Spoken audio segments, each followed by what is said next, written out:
Hello दोस्तों, नमस्कार। कैसे हैं आप? शिक्षा सरोकार में आप सभी का स्वागत है। तो साथियों, मैं इस वीडियो को लाइव लेने वाला था, लेकिन किसी कारणवश थोड़ा सा मुझे भी आइडिया नहीं हो रहा है यूट्यूब में लाइव का। तो क्योंकि मेरे पास पीडीएफ फॉर्मेट है, तो थोड़ी सी दिक्कत हो रही थी कि लाइव पीडीएफ में कैसे जाना है, तो इसलिए मैंने वो लाइव ये रिकॉर्ड क्लास आ रही है। ठीक है, तो साथियों, ये है मनोविज्ञान साइकोलॉजी के कुछ महत्वपूर्ण प्रश्नोत्तर की सीरीज। तो इस सीरीज का ये पार्ट 1। तो जैसे कि मैं आप लोगों को एक सीरीज दे रहा हूँ जिसमें डिटेल्ड में हम स्टडी कर रहे हैं। तो ये एक सीरीज जो प्रश्नोत्तर की सीरीज है। ठीक है, तो यहाँ ऑब्जेक्टिव टाइप से हमें क्वेश्चन मिलेंगे, बिल्कुल एक एग्जाम की तरह हम इसको देने की कोशिश करेंगे। और आप लोग मेरे आंसर देने से पहले आप अपना आंसर भी इसमें दीजिएगा। ठीक है, थोड़ा गैस कीजिएगा कि आपका आंसर ये है। ठीक है, तो प्रश्न नंबर 1, वह अवस्था जब बच्चा तार्किक रूप से वस्तुओं और घटनाओं के विषय में चिंतन प्रारंभ करता है, तो कौन सी अवस्था है वो बताइए। ऑप्शन आपके सामने है। ए ऑप्शन है पूर्व संक्रियात्मक अवस्था, बी मूर्त संक्रियात्मक अवस्था, सी संवेदी प्रेरक अवस्था और डी है औपचारिक संक्रियात्मक अवस्था। तो ये सभी अवस्थाएं पियाजे की अवस्थाएं हैं, पियाजे ने दे रखी हैं। तो चारों अवस्थाएं दी हैं। तो बताइए इसमें कि जिसमें बच्चा तार्किक रूप से वस्तुओं और घटनाओं के विषय में चिंतन प्रारंभ करता है, तो इसका सही ऑप्शन हो जाएगा साथियों ऑप्शन नंबर बी। ठीक है, मूर्त संक्रियात्मक अवस्था। तो मूर्त संक्रियात्मक अवस्था में बच्चा क्या करता है कि तार्किक रूप से वस्तुओं और जो घटनाएं होती हैं उनका चिंतन करना प्रारंभ कर देता है। ठीक है, तो मूर्त संक्रियात्मक अवस्था। बढ़ते हैं प्रश्न नंबर 2, डिस्लेक्सिया किससे संबंधित है। ऑप्शन ए है पठन विकार, बी है गणितीय विकार, सी है व्यवहार संबंधी विकार, विस्तार हो गया विकार, और मानसिक विकार। ठीक, तो इसका सही ऑप्शन क्या होगा बताइए। बिल्कुल ए ऑप्शन इसका सही हो जाएगा, पठन विकार से संबंधित है। ठीक है, तो जितने भी ये विकार हैं तो आप लोगों को इसको भी थोड़ा सा ध्यान रखने की आवश्यकता है। ठीक है, तो अभी मैं नहीं बताऊंगा।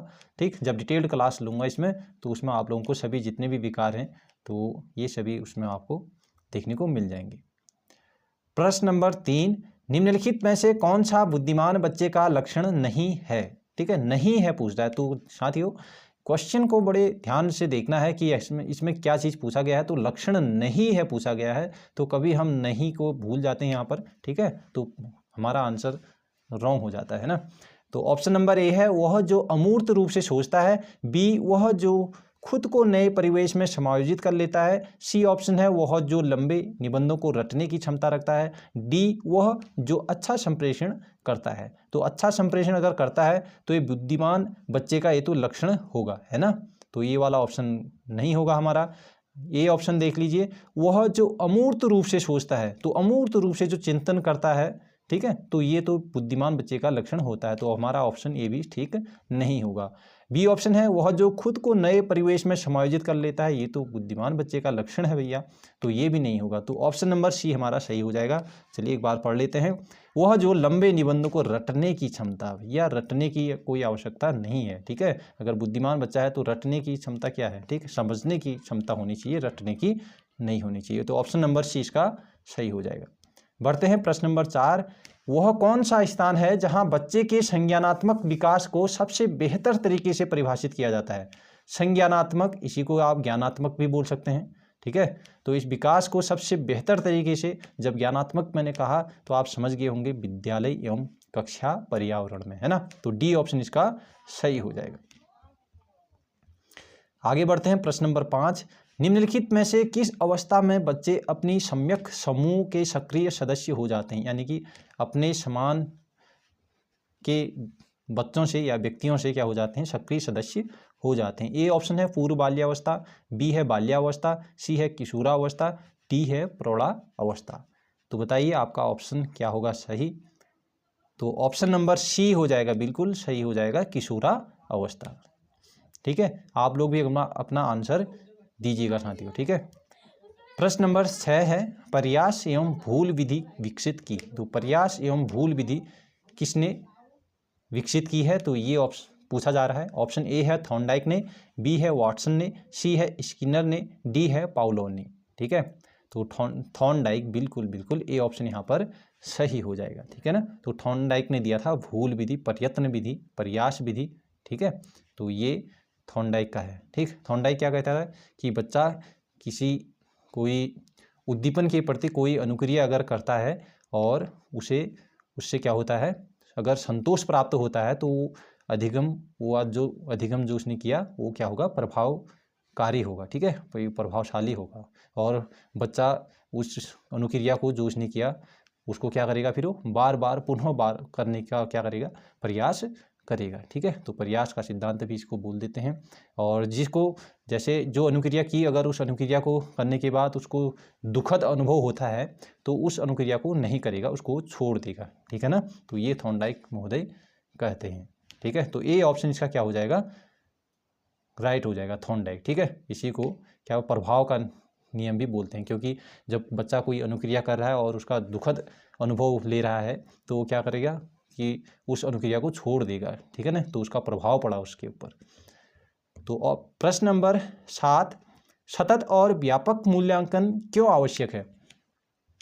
ऑप्शन आपके सामने है, तो ऑप्शन में पढ़ता हूं, तब तक आप लोग भी पढ़िए इसको और अपना आंसर दीजिएगा। ठीक है, ये ऑप्शन है शिक्षार्थियों ने कितना नहीं सीखा है जानने के लिए, कितना नहीं सीखा है। बी है शिक्षार्थियों की प्रगति निरंतर न बनाए रखने के लिए। तो ऑप्शन और प्रश्न आपको बहुत बेहद अच्छे ढंग से आपको पढ़ने हैं। ठीक है ना, पता चला कि 30 प्रश्नों में से 1-2 प्रश्न आपके ऐसे रहे जिसमें आपने अच्छे से प्रश्न को नहीं पढ़ा, नहीं या फिर हाँ प्रश्न में ही कन्फ्यूजन होके आपने गलत कर दिया, तो इसका नुकसान, बहुत बड़ा नुकसान होता है। ठीक है, तो ये पछतावा फिर होता है फिर जब रिजल्ट आ जाता है ना। तो सी ऑप्शन है निरंतर मूल्यांकन होते रहने से शिक्षार्थियों में परीक्षा का अनावश्यक भय नहीं होता है। डी है परीक्षा प्रणाली को महत्व देने हेतु। ठीक है, तो सतत और व्यापक मूल्यांकन यानी कि CCE। ठीक है, इसको भी विस्तृत तरीके से हम पढ़ेंगे। आप लोग बस बने रहिएगा, सपोर्ट कीजिएगा, शेयर कीजिएगा, वीडियो ज़्यादा से ज़्यादा शेयर कीजिएगा साथियों। और आप लोग अपना फीडबैक ज़रूर दीजिएगा। वीडियो देखते हैं तो एक लाइक, और वीडियो अच्छी होती हैं तो ज़रूर साथियों एक फीडबैक के रूप में एक छोटा सा कमेंट जरूर दीजिएगा कि वीडियो कैसी रही आपके लिए, है ना, आगे से बनानी है या फिर नहीं बनानी है करें। क्योंकि आप देख ही रहे होंगे कितने व्यूज़ आते हैं मेरे, तो यूट्यूब से कोई पैसा नहीं मिलता है साथियों, इतना अच्छा कोई पैसा नहीं मिलता है। कुछ कभी कभार जब थोड़ा बहुत, वो भी 2-4 महीने में 1-2 5-7 हज़ार कुछ ऐसे करके 2-4-8 महीने में ऐसे होते हैं, वो भी अगर बंदा अगर काम कंटिन्यू कर रहा है तो, है ना। तो यूट्यूब में ऐसा कोई पैसा नहीं मिलता है, मैं पैसे के लिए बिल्कुल भी नहीं कर रहा हूँ ये काम, बस आप लोगों का फीडबैक चाहिए अच्छा खासा, है ना। और शेयर कीजिएगा ज़रूर, और ज़्यादा लोग जुड़ जाएंगे हमसे तो मुझे भी थोड़ा सा मोटिवेशन मिलेगा, हो सकता है थोड़ा सा इकोनॉमिकली थोड़ा सा मैं भी थोड़ा बहुत क्या करूँ, परिवार को अपना सपोर्ट करूँ, है ना। तो ये हो सकता है। तो बी ऑप्शन शिक्षार्थियों की प्रगति निरंतर न बनाए रखने के लिए। तो साथियों न बनाए रखने के लिए तो CCE का कोई मतलब ही नहीं है ना, तो नेगेटिव वर्ड है तो इसको पहले ही क्रॉस कर देना है। ए ऑप्शन है शिक्षार्थियों ने कितना नहीं सीखा है जानने के लिए। कितना नहीं सीखा है के लिए क्या है भैया, है ना, कितना सीखा है के लिए जानो, है ना। तो सी ऑप्शन देखो, निरंतर मूल्यांकन होते रहने से शिक्षार्थियों में परीक्षा का अनावश्यक भय नहीं होता है। ठीक है, बहुत बेहतर यहाँ पर ऑप्शन दिख रहा है, निरंतर मूल्यांकन होते रहने से क्या होगा, शिक्षार्थियों में परीक्षा का अनावश्यक जो भय होता है कि अरे भैया परीक्षा हो रही है ना, परीक्षा नज़दीक आ गई, परीक्षा आ गई, परीक्षा हो, है ना, तो इसका थोड़ा सा भय जो होता है ये क्या हो जाता है, कम हो जाता है। ठीक, डी ऑप्शन है परीक्षा प्रणाली को महत्व देने हेतु, इसको महत्व बिल्कुल नहीं। ठीक है, सी ऑप्शन बेहतर है, तो सी ऑप्शन इसका सही हो जाएगा। बढ़ते हैं प्रश्न नंबर 8 की ओर। निम्न में से कौन सा एक अभिप्रेरित शिक्षण का संकेत होता है। अभिप्रेरित शिक्षण, है ना, तो मोटिवेटेड। ठीक है, तो अभिप्रेरित हमें भी रहना चाहिए, आपको भी रहना चाहिए। तो ये शिक्षण का संकेत होता है। ए ऑप्शन है कक्षा में अधिकतम उपस्थिति, बी है बच्चों द्वारा प्रश्न पूछना, सी है कक्षा में एकदम खामोशी, डी है गृह कार्य पूर्ण करना। तो गृह कार्य पूर्ण करना ये अभिप्रेरित शिक्षण का एक संकेत आप लोग देख सकते हैं। सी है कक्षा में एकदम खामोशी, अब शिक्षक आया और कक्षा में एकदम सन्नाटा छा जाता है ना। तो जब हम लोग पढ़ते थे तो कुछ एक आध टीचर ऐसे भी हो जाते थे, उनके आने से बिल्कुल हम क्या हो जाते थे, बिल्कुल साइलेंट हो जाते थे। ठीक है, तो एकदम खामोशी हो जाती है, तो क्या वो अभिप्रेरित शिक्षण है। तो हम तो कुछ प्रश्न ही नहीं पूछते थे फिर ऐसे उन शिक्षकों से, है ना, तो वो तो फिर अभिप्रेरित शिक्षण का बिल्कुल भी लक्षण वो नहीं है, है ना। तो सी ऑप्शन बिल्कुल गलत है, बच्चों द्वारा प्रश्न पूछना। ये है कक्षा में अधिकतम उपस्थिति। अब कक्षा में अधिकतम उपस्थिति हो सकता है, लेकिन बी ऑप्शन भी ध्यान से पढ़िएगा, ठीक है। तो आपको जब साइकोलॉजी, जब प्रश्न इस टाइप से होते हैं तो इसमें साइकोलॉजी में क्या होता है कि एक से ज़्यादा प्रश्न यहाँ पर ठीक होने की संभावना रहती है, ठीक है। तो आपको जो उपयुक्त ऑप्शन दिख रहा है, जो सबसे बेहतर ऑप्शन दिख रहा है, उसको आपको चूज करना होता है, ठीक है। तो कक्षा में अधिकतम उपस्थिति अच्छा है कि बच्चों द्वारा प्रश्न पूछना। अगर बच्चे प्रश्न पूछ रहे हैं तो वो क्या है, अभिप्रेरित शिक्षण है कि सर ये आपने जो बताया ये कैसे था, है ना, तो ये यहाँ से ये कैसे हुआ, ठीक है। तो इस टाइप से, तो मतलब ये बी ऑप्शन क्या हो जाएगा, सबसे बेहतर ऑप्शन होगा, ठीक है।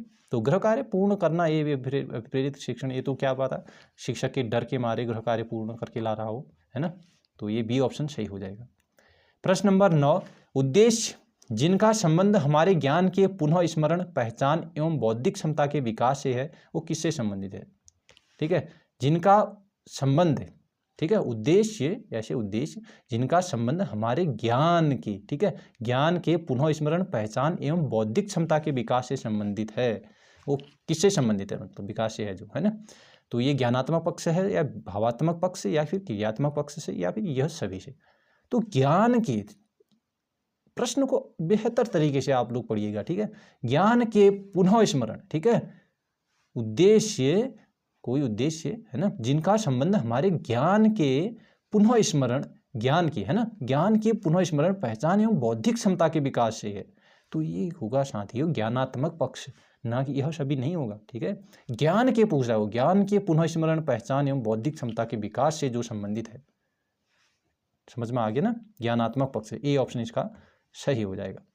बढ़ते हैं प्रश्न नंबर 10, निम्न में से कौन सी शिक्षण सामग्री श्रव्य सामग्री के अंतर्गत नहीं आती है। तो श्रव्य सामग्री, तो शिक्षण सामग्री से भी एक प्रश्न पूछा जाता है, ये बिल्कुल कंफर्म होता है ना।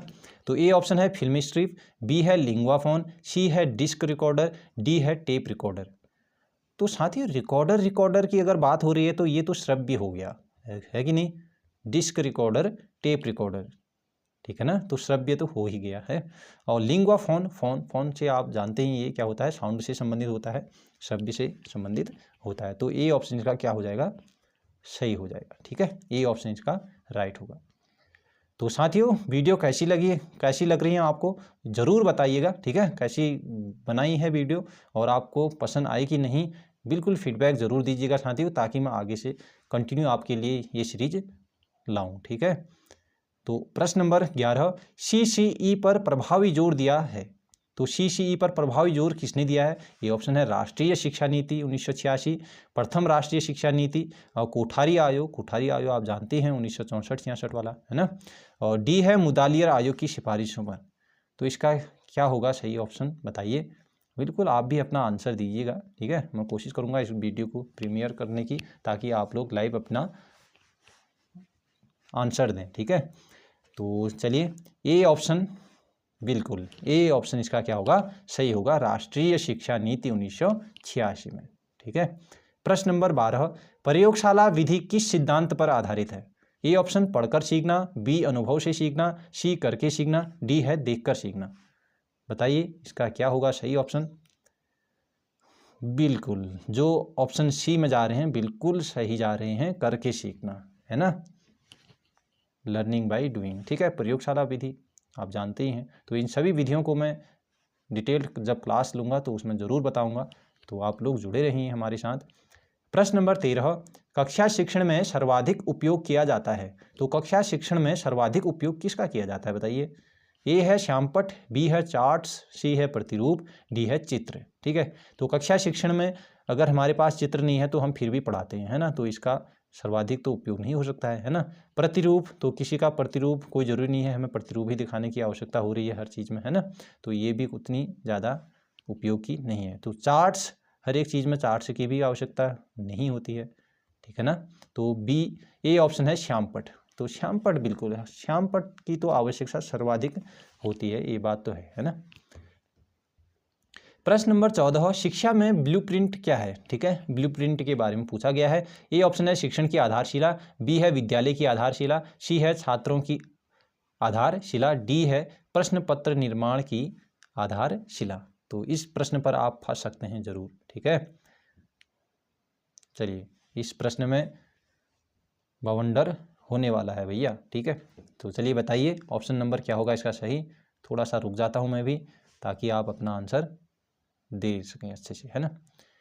बिल्कुल जो जा रहे हैं बिल्कुल डी ऑप्शन, है ना। तो डी में जो लोग जा रहे हैं बिल्कुल सही हैं, डी ऑप्शन इसका क्या होगा, सही होगा, ठीक है।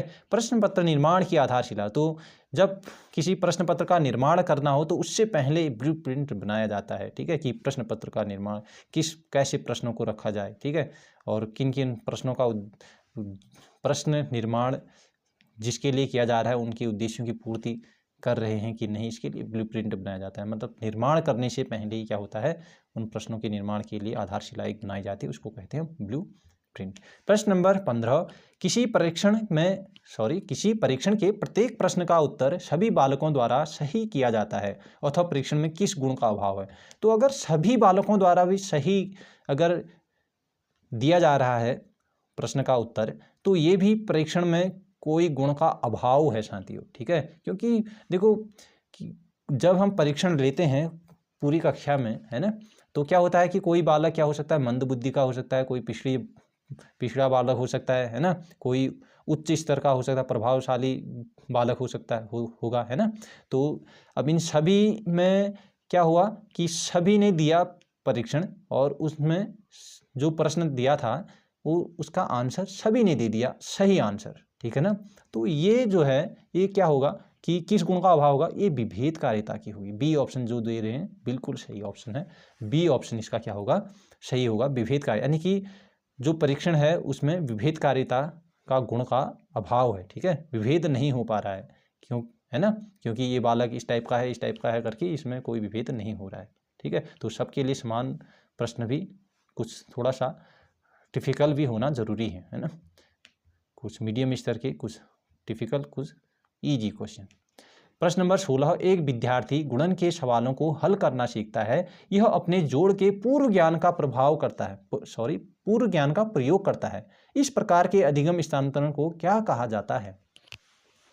बेहद अच्छा प्रश्न है, और इस प्रश्न के आने की संभावना हर एक परीक्षा में रहती है, तो 1 नंबर वाला प्रश्न है, ठीक है। तो इसको बोलते हैं क्या, धनात्मक अंतरण, बी क्षैतिज अंतरण, या सी ऊर्ध्व अंतरण, या फिर डी ऋणात्मक अंतरण। बताइए।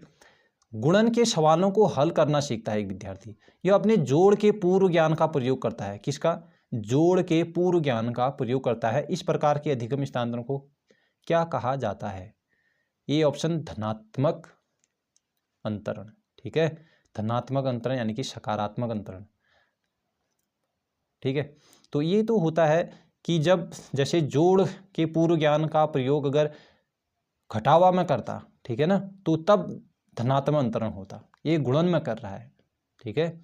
बी ऑप्शन है क्षैतिज अंतरण, और सी है ऊर्ध्व अंतरण ऋणात्मक। ऋणात्मक तो आप जानते ही हैं, तो जहाँ बाधा उत्पन्न होती है, ठीक है, तो बाधा दे सीखने का, तो यहाँ बाधा का तो कोई मतलब नहीं है, तो ऋणात्मक तो नहीं हो रहा है, तो क्षैतिज अंतरण है और ऊर्ध्व अंतरण है, ठीक है।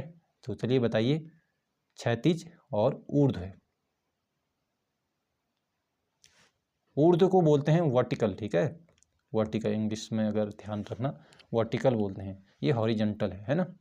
तो इसका सही ऑप्शन हो जाएगा साथियों, बिल्कुल सी ऑप्शन हो जाएगा इसका, क्या सही आंसर हो जाएगा, ऊर्ध्व अंतरण, वर्टिकल हो जाएगा, ठीक है। तो क्षैतिज अंतरण भी नहीं, ऊर्ध्व अंतरण होगा, ठीक है। प्रश्न नंबर 17, रोसार्क शिक्षण में श्याम श्वेत कार्डों की संख्या कितनी होती है, ठीक है। ऑप्शन आपके सामने, ए 1, बी 10, सी 5, डी 2। बताइए। तो रोरसा ने कुल कितने कार्ड इसमें उपयोग किए हैं, ये आप जानते होंगे, 10 कार्ड उपयोग किए हैं ना, 10 कार्ड। तो 3 कार्ड रंगीन थे, है ना, और कितने थे, 5 कार्ड काले थे, 5 काले थे, और 2 कार्ड थे, क्या 2 बचे ना, 2 कार्ड थे काले, लाल और सफेद, वो रंग मिक्स थे, है ना। तो इसका क्या ऑप्शन सही होगा, आप लोग कमेंट बॉक्स में इसका आंसर दीजिएगा साथियों, ठीक है। प्रश्न नंबर 18, साइकोलॉजी शब्द का प्रयोग सर्वप्रथम किसने किया? तो साइकोलॉजी शब्द का सर्वप्रथम प्रयोग किसने किया? ए है अरस्तु, बी प्लेटो, सी थॉर्नडाइक, डी है रुडोल्फ गोएकल, ठीक है। बताइए, ऑप्शन आपके सामने है। बिल्कुल ऑप्शन नंबर, जी हाँ, डी है ना, रुडोल्फ गोएकल। तो इन्होंने साइकोलॉजी शब्द का प्रयोग किया था सर्वप्रथम, ठीक है। तो साइकोलॉजी के पिता किसे कहा जाता है? वो अरस्तु को कहा जाता है, ठीक है, ये भी जान लीजिए। और शैक्षिक मनोविज्ञान के पिता थॉर्नडाइक होते हैं, है ना, ये कल की वीडियो मैंने आपको बताया था। प्रश्न नंबर 19, शिक्षा मनोविज्ञान व्यक्ति के जन्म से वृद्धावस्था तक सीखने के अनुभवों का वर्णन और व्याख्या करता है। यह परिभाषा दी है, किसने दी है? तो ये मैंने आपको कल भी बताया है, ठीक है। जो पहली क्लास थी मनोविज्ञान की, एक विस्तृत कक्षा थी, ठीक है, डिटेल्ड क्लास थी जो पहली, तो उसमें मैंने ये बताया है। ए ऑप्शन है स्किनर ने, बी है क्रो एवं क्रो ने, सी है कॉलसेनिक ने, डी है इनमें से कोई नहीं। तो ऑप्शन नंबर इसका हो जाएगा बिल्कुल, जी हाँ, आप लोगों को याद है, ठीक है, बहुत बढ़िया। तो ये पूछ भी सकते हैं और पूछते भी हैं, 1 2 3 क्वेश्चन तो इस परिभाषा से संबंधित आपको देखने को मिल ही जाते हैं। क्रो एवं क्रो ने, ठीक है, बी ऑप्शन इसका सही है। प्रश्न नंबर 20, शिक्षा मनोविज्ञान शैक्षणिक परिस्थितियों में मानव व्यवहार का अध्ययन है। बहुत ही अच्छी डेफिनेशन यहाँ पर, शिक्षा मनोविज्ञान शैक्षणिक परिस्थितियों में मानव व्यवहार का अध्ययन है। तो किसने कहा है? ए ऑप्शन है वाटसन, बी है स्किनर का, सी है क्रो एवं क्रो, डी है कोई नहीं। तो ऑप्शन नंबर इसका हो जाएगा बिल्कुल बी ऑप्शन सही हो जाएगा, स्किनर का, ठीक है। बढ़ते हैं प्रश्न नंबर 21, मनोविज्ञान के व्यवहारवाद संप्रदाय का जनक है। कौन है भैया व्यवहारवाद संप्रदाय का जनक? ये है वाटसन है क्या, वुडवर्थ है क्या स्किनर है, क्या फिर ये तीनों हैं? तीनों तो नहीं हो सकते भैया, ठीक है, जनक पूछा जा रहा है तो जनक भैया एक ही होगा, पिता एक ही होगा, है ना। तो वाटसन, वुडवर्थ या स्किनर? ऑप्शन नंबर बिल्कुल हाँ, ये ऑप्शन सही हो जाएगा, वाटसन, ठीक है, ये ऑप्शन बिल्कुल सही है, वाटसन।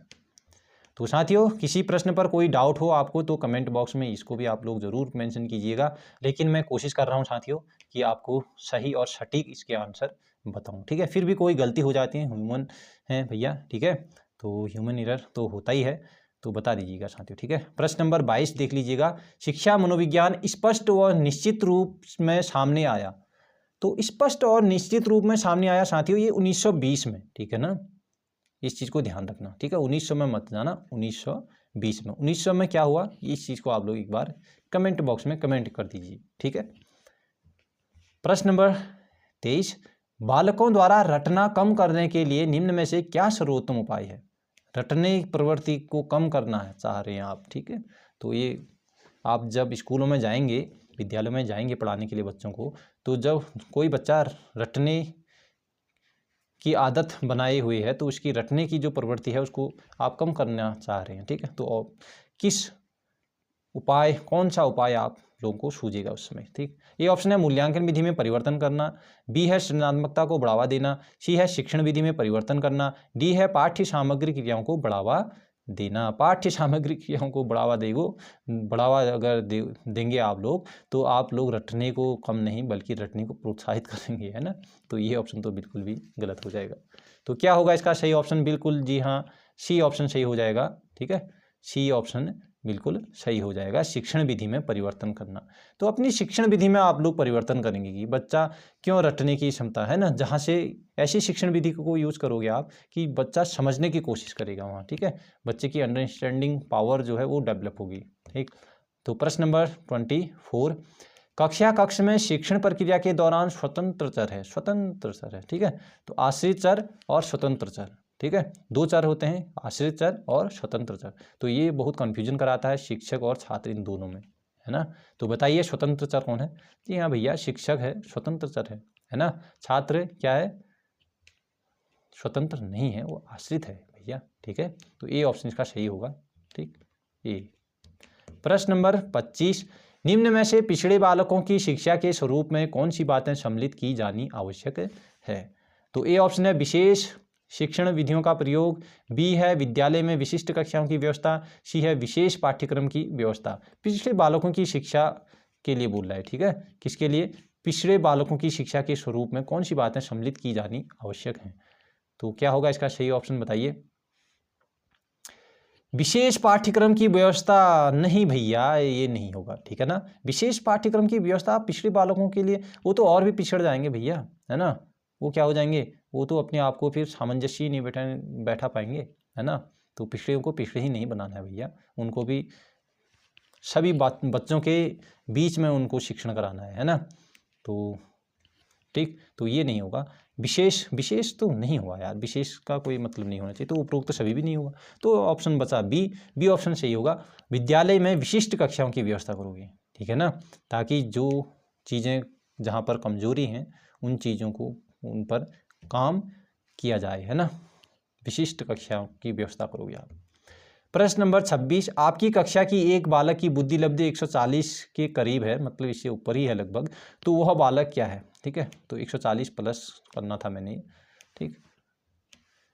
तो अति प्रतिभाशाली, ठीक है, अति प्रतिभाशाली। बी है पिछड़ा बालक, सी है मंदबुद्धि बालक, डी है असंतुलित बालक। असंतुलित, मंदबुद्धि, पिछड़ा, बिल्कुल नहीं भैया, इतना जबरदस्त आइंस्टीन के बराबर में पहुंच रहा है ना। तो अति प्रतिभाशाली होगा। प्रश्न नंबर 27, अंतर्दृष्टि सिद्धांत के प्रवर्तक कौन थे? पावलोव थे, थॉर्नडाइक थे, कोहलर थे या स्किनर थे? बताइए। अंतर्दृष्टि, सूझ, है ना, वनमानुष, बिल्कुल सी ऑप्शन क्या हो जाएगा, सही हो जाएगा, ठीक है। तो उस वनमानुष का नाम क्या था, आप लोग कमेंट कीजिए। ये बढ़ते हैं प्रश्न नंबर 28, एक कार्य के सीखने का दूसरे कार्य के सीखने पर कोई प्रभाव नहीं पड़ता है, तो इस प्रशिक्षण स्थानांतरण को क्या कहते हैं? बहुत अच्छा प्रश्न है, ठीक है। ए है निषेध प्रशिक्षण स्थानांतरण, बी शून्य प्रशिक्षण स्थानांतरण, सी नगण्य प्रशिक्षण स्थानांतरण, डी तटस्थ प्रशिक्षण स्थानांतरण। तो सभी आप लोगों को एक जैसे लग रहे होंगे, लेकिन इनमें बहुत बड़ा अंतर छिपा हुआ है, ठीक है। तो क्या होगा इसका सही ऑप्शन बताइए। दूसरे कार्य के सीखने पर कोई प्रभाव नहीं पड़ता है, ठीक है ना। दूसरे, जैसे आप लोग इंग्लिश सीखते हैं, ठीक है, उसका संस्कृत सीखने पर कोई प्रभाव पड़ेगा? बिल्कुल भी नहीं पड़ेगा, ठीक है। तो इस प्रभाव को क्या बोलते हैं, इस प्रशिक्षण स्थानांतरण को क्या कहेंगे हम? शून्य बोलेंगे भैया, शून्य प्रशिक्षण स्थानांतरण, ठीक है। बी ऑप्शन का क्या हो जाएगा, सही हो जाएगा। प्रश्न नंबर 29, एक बालक में समस्या समाधान अधिगम का प्रत्यक्ष संबंध निम्न में से किस स्तर से है? तो एक बालक में समस्या समाधान अधिगम का प्रत्यक्ष संबंध निम्न में से किस स्तर से है? किस स्तर से है बताइए। ऑप्शन आपके सामने है। ए है स्मृति स्तर, बी है अवबोध स्तर, सी है चिंतन स्तर, या फिर ये सभी। समस्या समाधान अधिगम का प्रत्यक्ष संबंध ये पूछा जा रहा है, तो इसका ऑप्शन नंबर बिल्कुल सी ऑप्शन हो जाएगा भैया, ये सभी नहीं होगा, ठीक है। सी ऑप्शन सही होगा, ठीक है। तो आज का अंतिम प्रश्न। तो साथियों, वीडियो कैसी लगी जरूर बताइएगा, एक फीडबैक के रूप में छोटा सा कमेंट जरूर कर दीजिएगा। मैं आप लोगों के लिए इतना अगर कर रहा हूं तो आप एक छोटा सा कमेंट करने में बिल्कुल भी घबराइएगा मत साथियों, है ना। और अभी तक वीडियो लाइक नहीं की, अगर पसंद आई वीडियो तो लाइक नहीं की, तो ये तो फिर नाइंसाफ़ी है ना। और अपने दोस्तों में भी इसको ज़रूर ज़्यादा से ज़्यादा शेयर कीजिएगा साथियों। तो आज का अंतिम प्रश्न, कैटल का कल्चर फ्री टेस्ट निम्न में से किससे संबंधित है? ठीक है, ए ऑप्शन है व्यक्तित्व परीक्षण, बी है बुद्धि परीक्षण, सी है भाषा परीक्षण, डी है व्यवहार परीक्षण। तो ऑप्शन नंबर इसका बी सही हो जाएगा, ठीक है, बुद्धि परीक्षण से संबंधित है। तो ये आपका टेस्ट पूरा हुआ। तो साथियों, वीडियो कैसी लगी जरूर बताइएगा। मिलते हैं अगली वीडियो में, तब तक के लिए आप अपना ख्याल रखिएगा। जय हिंद, जय भारत।